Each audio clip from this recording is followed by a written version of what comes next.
So today we're going to cancel the most underrated member of the squad, Ayanna Pressley. I call her underrated because she's easily the craziest one of the bunch, even more so than AOC or Ilhan Omar. Yet she doesn't always get the credit that her craziness deserves. Demonstrating my point, here she is on the House floor yesterday introducing an amendment to lower the voting age to 16. Here's what she says. To immigration reform, to climate change, to the future of work and minimum wage. Our young people are organizing, mobilizing, and calling us to action. They are at the forefront of social movements and have more than earned inclusion in our democracy. Mr. Speaker, 16 and 17-year-olds, constituents of mine, are supporting their families. They are working not for enrichment or to build a resume, but because they have no choice. They are attending school full-time and taking care of loved ones in the midst of the COVID crisis. Young people are contributing both to the labor force and their local economies by paying taxes, and yet they are deprived of the opportunity to exercise their right to vote. Some have questioned the maturity of our youth. I don't. 16 and 17-year-olds today possess wisdom and maturity defined by today's challenges, hardships, and opportunities. They deserve and demand a government that is accountable to them, a government that values their voices and understands the depth and breadth of their lived experience. There it is, lived experience. Everyone take a shot. Yes, we must understand the depth of a 16-year-old's lived experience.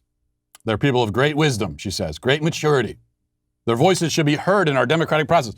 They should have a say.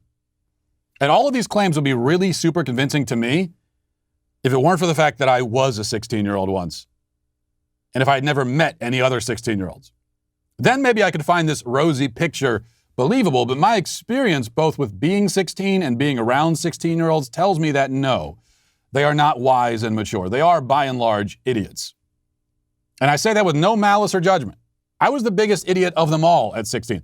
I very often marvel at the fact that I managed to live through the experience of being 16. At 16, especially if you're a guy, you will literally risk your life just to amuse your friends. Like just getting a, wow, dude, that was awesome, out of your buddies is enough justification to do something that has a 75% chance of killing you. That's the kind of wisdom that a 16-year-old has, okay? It's not nearly the kind of wisdom that I have now as a 34-year-old man when I would never do anything that has a 75% chance of killing me just to make people laugh. It would have to be no more than a 50% chance. There's also science behind this. You know, your anecdotal experience with teenagers and being a teenager is backed by science. It's not a coincidence that we all have this impression of teenagers as impetuous, impulsive, hormonal, half-sane barbarians. Science tells us that the prefrontal cortex, the region of our brain that controls things like logical reasoning, discernment, impulse control, all the things that we would normally relate to wisdom, isn't fully developed until the age of 25. So if you, like me, look back at yourself from the age of like 15 to 24 and think, my God, who was that person? That person was actually insane. I was an actual lunatic. Well, this is why. Your executive brain functions, your capacity to be a reasonable and mature adult, were not fully online. Now, you might object and say, well, by this logic, instead of lowering the voting age, we should raise it to 25. Is that what you're saying? Yes, exactly. That's precisely what I'm saying. Precisely what we should be doing. The country would not by any measure benefit from having 16-year-olds vote. Ayanna Pressley would benefit because her ideas and policies are so stupid and destructive that most 16-year-olds would find them appealing, but the country would not benefit. It also doesn't benefit from having 18-year-olds vote. There is simply no downside to requiring people to grow a little older, become a little wiser, accumulate some more lived experience before they vote. What's the worst that could come from such a policy? What's the worst case scenario? A bunch of kids get their feelings hurt, storm off to their rooms. You won't let me vote? Well, I hate you. I mean, that might happen. I can think of plenty of downside to allowing uninformed and unwise people to vote. We've been living through that downside for decades. Now, with all that said, I would be willing to consider a compromise here.